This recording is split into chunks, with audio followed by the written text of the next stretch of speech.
Succumb. Welcome to the 18-plus horror podcast. Stories too dark for the daylight. If you're brave enough, like and subscribe before it finds you. It's late May in rural Minnesota, the air thick with the promise of summer. Brandon Swanson, a 19-year-old college student, is driving home after a celebratory night out with friends. He takes a shortcut down a gravel road, a route unfamiliar to him. Suddenly, his car dips into a ditch. Nothing serious, just a minor inconvenience. He calls his parents, asking for help. They agree to meet him, but confusion quickly sets in. Brandon seems disoriented, unsure of his location. He mentions seeing bright lights in the distance, a detail that will later fuel countless theories. Then, abruptly, the call cuts out. That was just after midnight. Brandon Swanson was never seen again. The subsequent search for Brandon Swanson is one of the most perplexing missing person cases in recent history. Hundreds of volunteers, trained search dogs, helicopters equipped with infrared technology, all deployed, yet yielding nothing. His car was found abandoned near the ditch, no signs of a struggle, no indication of foul play. His phone last pinged near a cell tower in a remote area miles away from where his car was discovered. The terrain is largely farmland, interspersed with small bodies of water. It seems impossible that someone could vanish so completely in such an open landscape. What adds another layer to the unsettling nature of this disappearance are the final words Brandon uttered to his parents. "Oh shit," he mumbled, just before the line went dead. What had he seen? What had he heard? His parents retrace his supposed route, meticulously following the directions he gave during that last phone call. They find themselves at the edge of the Yellow Medicine River, a chillingly named waterway. Divers scour the murky depths, but find no trace of Brandon. Theories abound. Some speculate he wandered, disoriented, into the vast cornfields, succumbing to the elements. Others propose a more sinister scenario, involving foul play. And then there are those who point to the unexplained lights Brandon mentioned, suggesting something more otherworldly might have been at play. The lack of any physical evidence makes it nearly impossible to distinguish between a tragic accident and something far more disturbing. The case remains open, a haunting reminder of the fragility of life and the mysteries that lie hidden in the shadows of the ordinary. Every year, Brandon's parents return to the site of his disappearance, a pilgrimage of grief and unanswered questions. They hold on to the hope, however faint, that one day they will understand what happened to their son. His vanishing act defies logical explanation, fueling speculation that ranges from the mundane to the truly bizarre. And those final words, "oh shit," whispered into the void, continue to echo in the minds of those who delve into the disturbing mystery of Brandon Swanson. We're diving into the baffling disappearance of Brandon Swanson, a 19-year-old who vanished into thin air on the night of May 14, 2008. He was driving back from a party, a seemingly ordinary night that would turn into a nightmare for his family. Brandon was on his way home to Marshall, Minnesota, taking a shortcut on gravel roads, when his car went into a ditch. He called his parents around 1:30 a.m., asking them to come pick him up near the town of Lynd. They drove out to meet him, talking to him on the phone throughout their search. But something strange happened.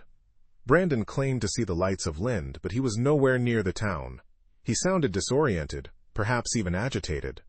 Then, after 47 chilling minutes on the phone, the call abruptly cut off, and Brandon was never heard from again.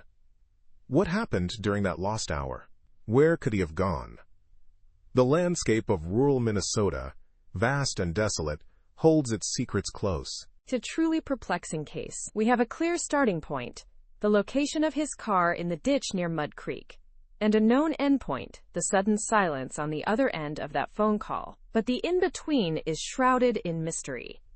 The search for Brandon spanned weeks, involving hundreds of volunteers, helicopters, and tracking dogs.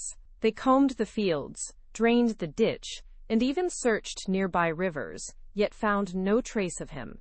His cell phone signal last pinged near a tower close to Taunton, miles from where his car was found, further complicating the narrative. It's like he simply stepped out of existence. The lack of any physical evidence, no clothing, no wallet, no remains, only deepens the sense of unease. How does a young man talking to his parents one minute just vanish the next? It's a question that has haunted investigators and his family for over a decade. The terrain surrounding the area where Brandon disappeared is a mix of farmland, small towns, and unforgiving wilderness. The Yellow Medicine River, in particular, has been a focus of speculation. Could he have stumbled into the water, disoriented and lost in the dark? However, extensive searches of the river yielded nothing.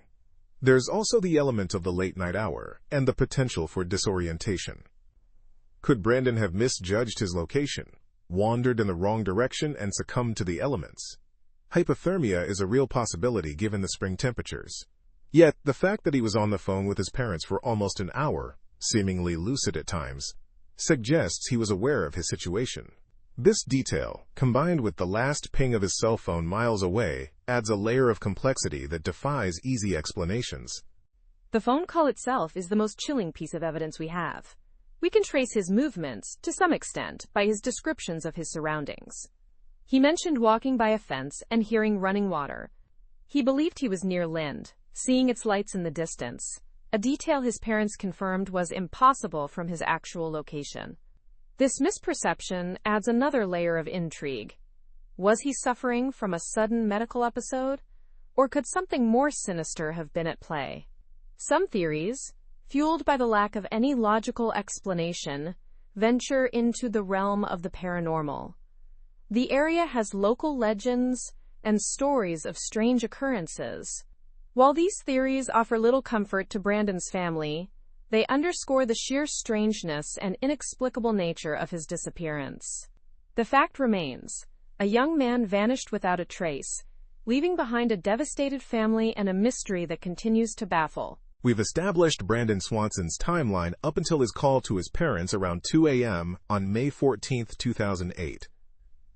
He'd been out celebrating the end of the semester with friends, gotten disoriented on a rural gravel road near Lynd, Minnesota, and driven his car into a ditch. He called his parents for help, and they set off to retrieve him. This is where the first truly unsettling detail emerges. During that call, Brandon mentioned seeing the lights of a nearby town. He seemed confident he could walk to it. However, based on his reported location and the surrounding terrain, there were no towns within walking distance. The closest, Marshall, was miles away. This discrepancy suggests something was already amiss. His perception of his surroundings seemed distorted, a detail that becomes increasingly crucial as we delve deeper. This wasn't just getting lost. Something felt fundamentally off. Absolutely, and that initial unease is only amplified by the subsequent calls. Brandon remained on the phone with his parents as he attempted to reach this non-existent town. The conversation lasted approximately 47 minutes, offering a chilling glimpse into his growing confusion and frustration. He described walking along a gravel road, then near a fence line, mentioning crossing a field. He even referred to hearing running water, possibly a river or creek. Yet none of these landmarks corresponded with anything near his presumed location. His descriptions paint a picture of a landscape that simply doesn't exist in that area. The growing disparity between his words and the reality on the ground suggests a disorienting, almost hallucinatory experience. This is no longer just a young man lost on a back road. It's the beginning of something far stranger. Precisely. His parents, growing increasingly worried, tried to guide him based on his descriptions, but it quickly became clear they were talking at cross purposes. Brandon grew agitated, his words becoming more fragmented and less coherent. Then comes another profoundly unsettling detail. At approximately 2:51 a.m., after nearly an hour on the phone, Brandon abruptly swore, and the call disconnected. His father attempted to call back immediately, but the call went straight to voicemail. That sudden silence, that abrupt ending to the conversation, is profoundly disturbing. It leaves us with so many unanswered questions. What caused him to swear? What did he see or experience in that final moment? The suddenness of it, coupled with the preceding disorientation, points towards something truly inexplicable. And what makes it even more chilling is that this was the last anyone ever heard from Brandon. His phone never pinged another tower, offering no further clues to his location. Searches of the area turned up nothing. No sign of Brandon, his car keys, or his wallet. His sudden silence, coupled with the lack of any physical trace, is truly baffling. It's like he vanished into thin air. We're left with this fragmented narrative, this collection of unsettling details that just don't fit together. The lights of a non-existent town, a landscape that doesn't match the terrain, a sudden unexplained end to the final phone call. These elements paint a picture of something far beyond a simple wrong turn. It suggests a descent into an unknown, a terrifying departure from the familiar reality. Let's rewind to that night, May 14th, 2008. Brandon, 19, was driving home from a party, took a wrong turn, ended up near Lynd, Minnesota, and his car went into a ditch. He called his parents around 2:30 a.m. asking for help. They drove out to meet him, but couldn't find him. He stayed on the phone with them for 47 minutes. That call is chilling. He sounds increasingly agitated, frustrated. He talks about seeing lights in the distance, thinking he's near Marshall, which he wasn't. Then he mentions walking towards some water, possibly the Yellow Medicine River. At one point, he abruptly swears, and the call cuts off. That's the last anyone heard from him. His car was found in the ditch, but Brandon was gone, vanished. 47 minutes. Imagine the agony his parents must have felt, listening to their son's fear escalate, knowing they were close, yet unable to reach him. And the details of that call? They just don't add up. The terrain around Lynd is mostly flat farmland. No major bodies of water besides the Yellow Medicine, and even that's a relatively small river. He was talking about seeing lights, which suggests civilization, but there was nothing there. It's as if the landscape itself shifted around him, playing tricks. And the sudden swear, the abrupt end to the call, it suggests something unexpected, something violent perhaps? Or maybe something even stranger. Did someone grab him? Was it an animal attack? Or something else entirely? The lack of any physical evidence makes this case incredibly perplexing. The searches that followed were extensive. Hundreds of volunteers, police dogs, helicopters, divers. They scoured the area for weeks, months, even years. Nothing. No trace of Brandon. Not a shred of clothing, his phone. Nothing. It's as though he evaporated into thin air. And the Yellow Medicine River was thoroughly searched.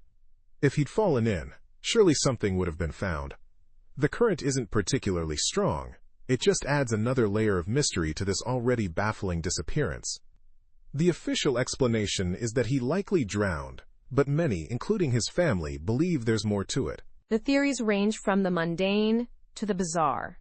Some speculate he might have succumbed to hypothermia and wandered off, disoriented. Others suggest foul play, perhaps a chance encounter with someone dangerous. And then there are the more unsettling theories. The area has a history of strange occurrences, unexplained lights, even whispers of paranormal activity. Some locals believe Brandon stumbled into something he shouldn't have. A hidden danger, a different reality. I know it sounds far-fetched, but given the complete lack of evidence and the strange details of his last call, you have to consider all possibilities, no matter how improbable they seem. The sheer strangeness of Brandon's final phone call sends chills down my spine. He calls his parents around 2:30 a.m., saying he'd driven his car into a ditch. They set out to find him, talking to him on the phone as they searched. He sounded disoriented, agitated, claiming to see lights in the distance. But the area he described was miles away from his actual location, a desolate stretch near the Yellow Medicine River. His insistence on being near Lynd, a town he'd just passed through, coupled with his increasing frustration, paints a picture of a man losing his grip on reality. It's as if the landscape itself was playing tricks on him, warping his perception of direction and distance. What could have caused such profound disorientation? Was it simply the shock of the accident, or something far more sinister at play in the desolate Minnesota night? And then, the abrupt end to the call. After nearly 47 minutes of frantic conversation, Brandon suddenly swears, and the line goes dead. No goodbye, no explanation. Just a raw, visceral reaction to something unseen. His parents continued searching, guided by the distant glow of his phone screen, which remained active for another hour. They found his car, but no sign of Brandon. It's like he vanished into thin air. Local authorities conducted extensive searches, using dogs, helicopters, and volunteers, but nothing turned up. No clothing, No footprints, not even a trace of his presence beyond the abandoned vehicle. The complete lack of physical evidence is baffling. It defies logical explanation. Where could he have gone? Was he somehow abducted? Or did he succumb to the elements in the vast, unforgiving wilderness?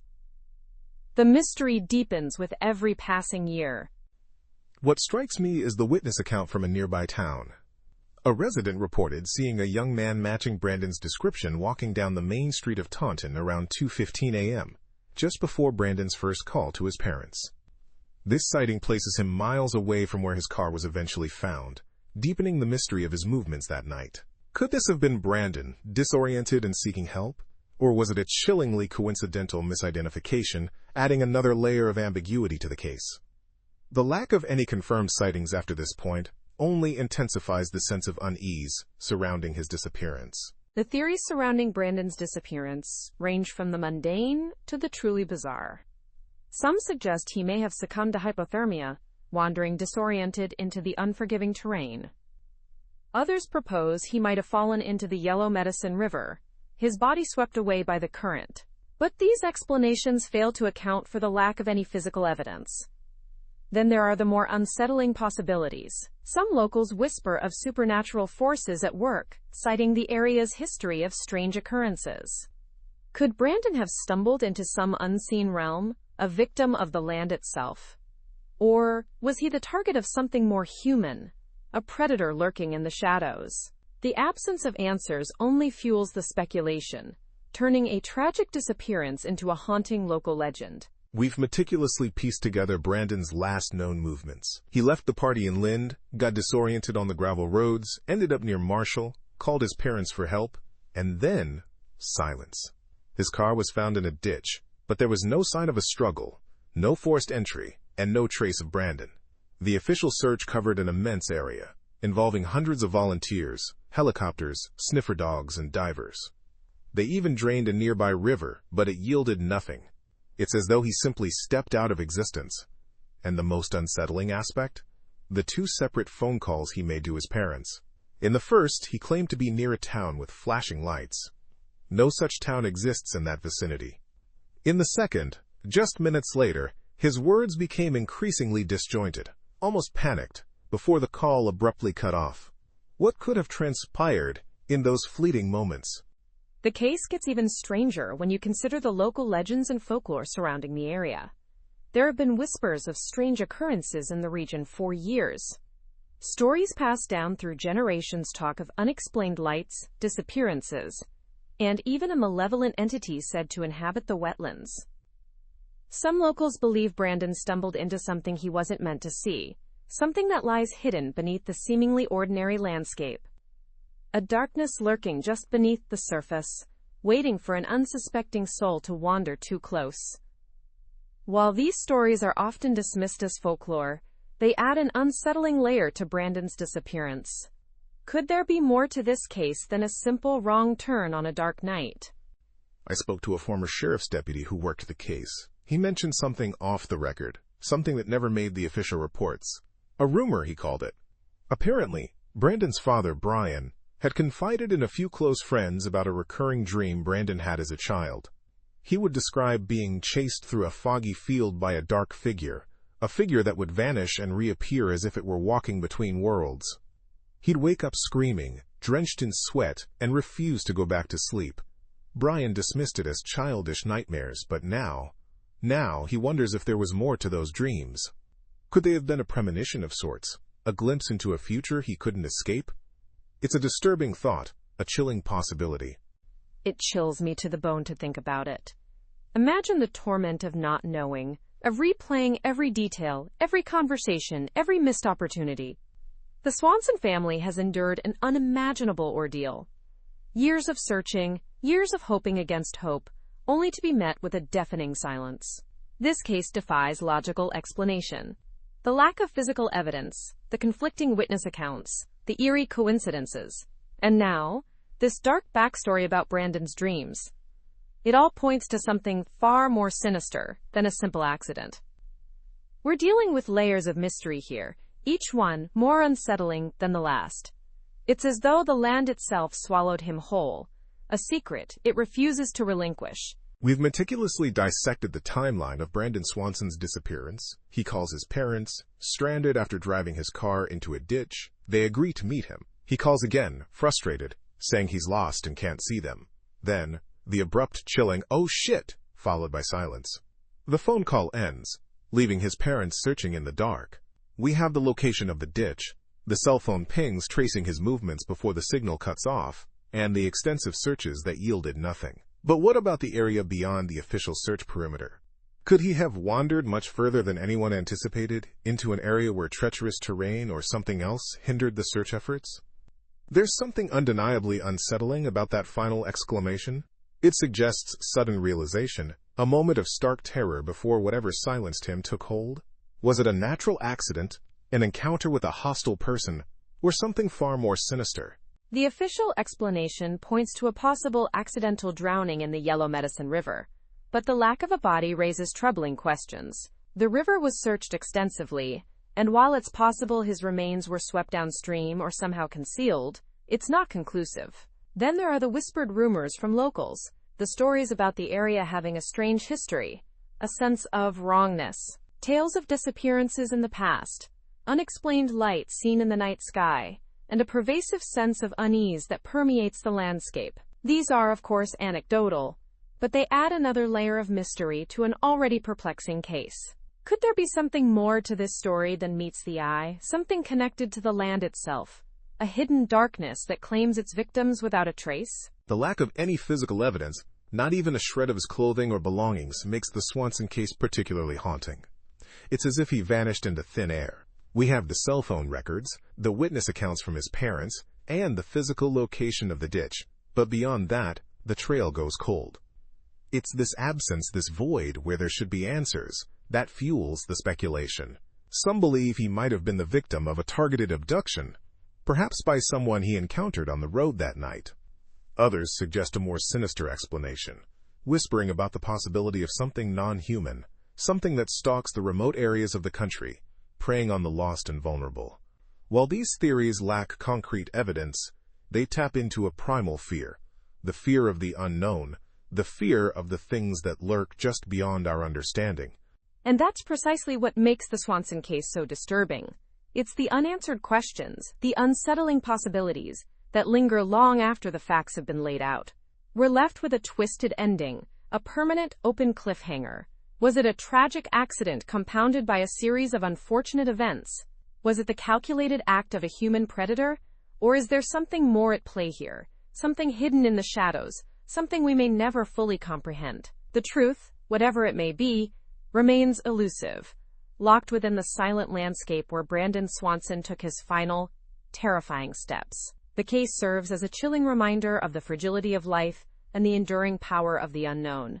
It forces us to confront the uncomfortable reality that some mysteries may never be solved, some disappearances may never be explained. So we've meticulously dissected the timeline of Brandon Swanson's disappearance, from the celebratory dinner with friends to the fateful wrong turn on his way home. He called his parents, clearly disoriented, claiming he was near Lynd, a town he should have been nowhere near.